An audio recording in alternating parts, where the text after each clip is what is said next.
Shalom and welcome to 2 Minutes of Torah. This year is entitled Har Habayit, Shir number 54, location of the Mikdash number 9.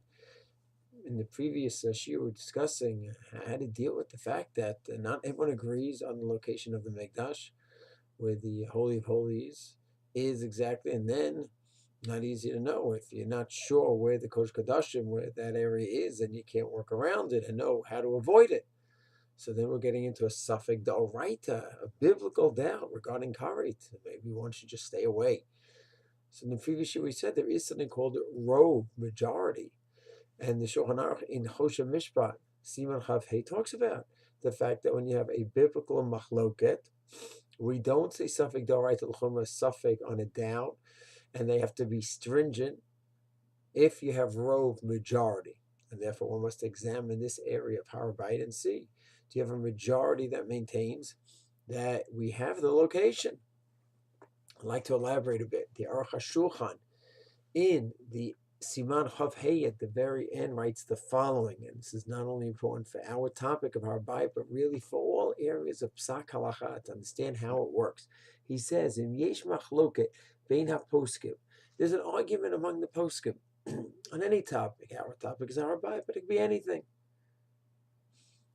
Using soap on Shabbat, hard soap on Shabbat, using toothpaste on Shabbat, machloket about Eiravin.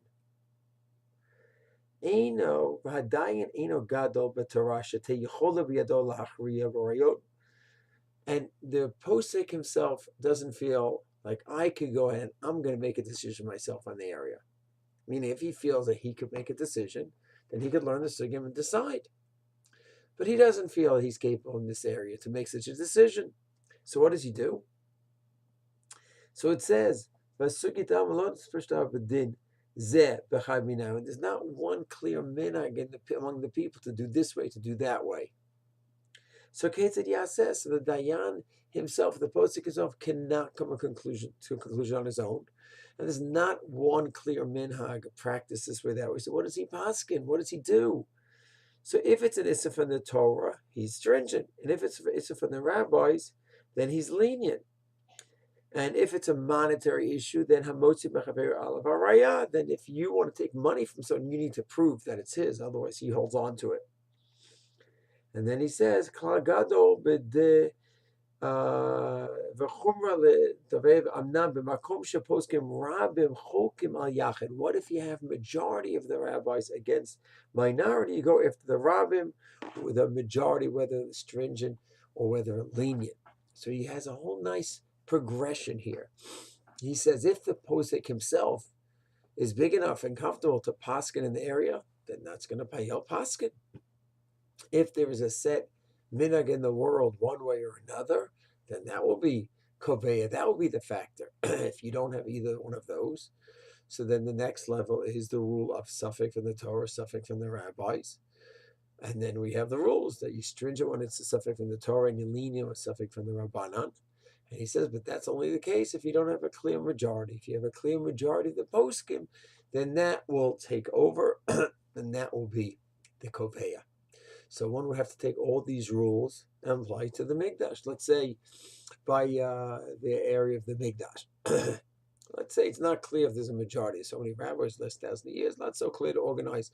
Is there a clear rabbin majority? So one posting might say, listen, I've researched the area. I've done all the searches on the topography in the area, the archaeological research, and I'm totally convinced. So if he's a big posek, he could say that. And we don't say, well, Safek Hares. He's convinced as a posek that this is the halacha. Rav Yitzchak Levi Shlita, the mashgiach at Gush, he's done a lot of research on the ecological studies, the topography of the mountain. He's firsthand involved in the topic. So you can't just go in and say to him, oh, there's a Safek Hares. What do you mean Safek Hares? I've researched it firsthand.